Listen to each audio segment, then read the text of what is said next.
I read the book by Ruby Payne, A Framework for Understanding Poverty, and so at first I'm just going to go through some slides as far as things that I saw as key points and ways to recognize the children that are in poverty, as well as ways that we can help them, and then we'll look at the data that we got. Key points of poverty that they pointed out: it occurs in all races and all countries, so it's not just specifically Caucasians or blacks or Hispanic. It can occur, and as well as not just in the United States, but all over the world.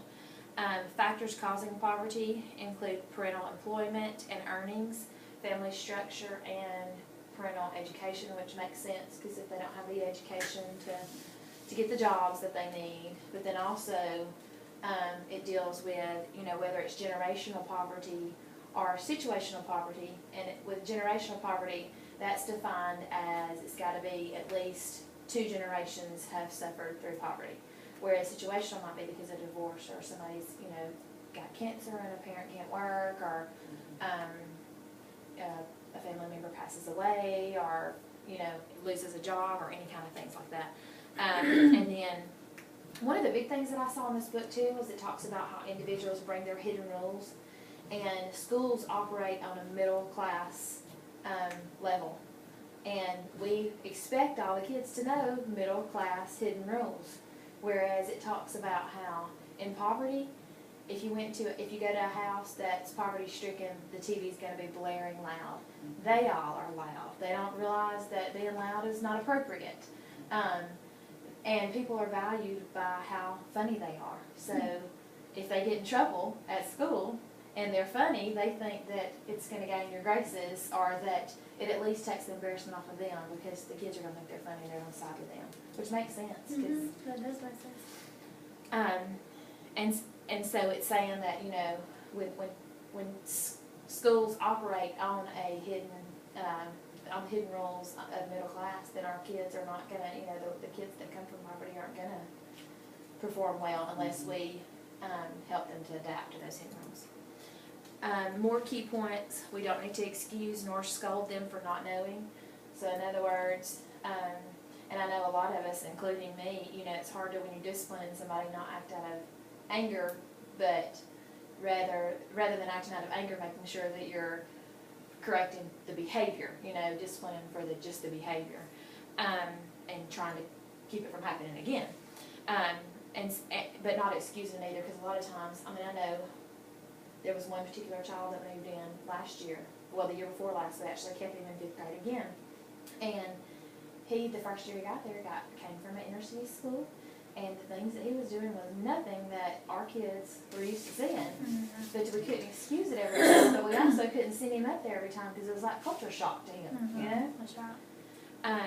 To move from poverty to mid-class, or mid-class to wealth, relationships must be given up, which is where you see those family ties breaking apart, or them having to, but it also talked a lot about that they have choice, and that they've got to know that there's always a choice. And, you see some kids from the same family, and then one becomes really successful, and the other one's still stuck in that same situation, and it's all about the choices that they made. And it goes back to the 4 reasons they leave: too painful to stay, if they have a vision or a goal, a key relationship, and which is where teachers and administrators step in, and you always hear about those kids that they come back to that teacher that you don't realize how big of a difference you made, And then a special talent or skill, which makes me think of, I know it's a lot of professional people, whether it be doctors or lawyers or teachers or sports, you think of so many kids that come from project areas that are excellent at sports and go do great things, Yeah. But it's because of the talent, they've been able to remove themselves from the situation. 2 things that remove them out would be the education and relationships, which falls completely back on educators a lot of times, because the relationships being built at home are not healthy ones. Do you have any questions or anything? Poverty issues that I saw, that it talks about how much more likely they are to do this if they are in poverty situations. Suffer developmental delays, as far as at birth. A lot of times that's due to drug use from parents, but even if it's not a drug use, just the developmental delays of the environment. Drop out of school, birth as a teen, more likely to be of single families because the financial stress causes the divorces, and then 7 times more likely to be abused or neglected than the high social class, which is scary to think of. How it's affecting our students. People are viewed as possessions, and you don't tend to respect your possessions like you do people, but they're taught that, hey, that, you know, and you can see that as an adult as far as a male in poverty, the way they treat a female, of you're my possession, and so if you do, you know, if you leave, then I'm gonna abuse you, basically. Right.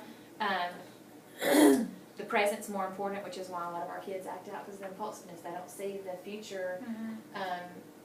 They don't see what's going to happen, the circumstances or the discipline measures that are going to take place because they do this. They just think in the moment, which goes back to money. They spend their money right away as soon as they get it. Yeah. Because they don't think about, hey, I got it. Which I thought was really neat too. One thing that it talked about, because it showed hidden views of poverty, mid-class, and upper class, and it said, as far as financially, poverty acts in the now, mid-class acts in the future, want to make sure that they're, and the wealth actually acts in the past, that whatever traditions is how they spend their money, as far as if you looked at things in the past that were important to their family or their traditions, that's where they tend to put them. Yeah. Which I thought was neat. That is nice.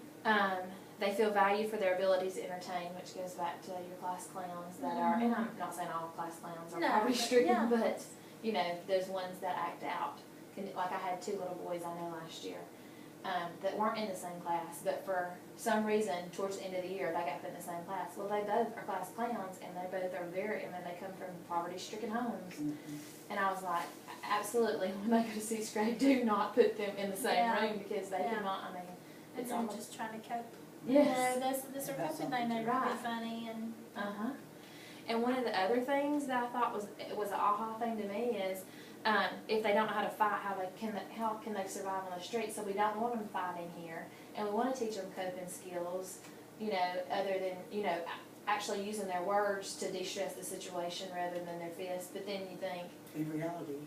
yeah, they have That's to. what they said, yeah. And if we teach them the other way, it's scary to think, okay, we're teaching them what we know is right, but then we send them out, and they end up getting hurt because they don't want to fight. They want to use their word, you know. But then you're like, what's Right. going to teach them to be successful in the end? It's scary to. And then the effective measures to improve opportunities. I always emphasize choice. There's a sheet that actually came in this book that I thought was really neat that I started trying to use at the end of the year last year.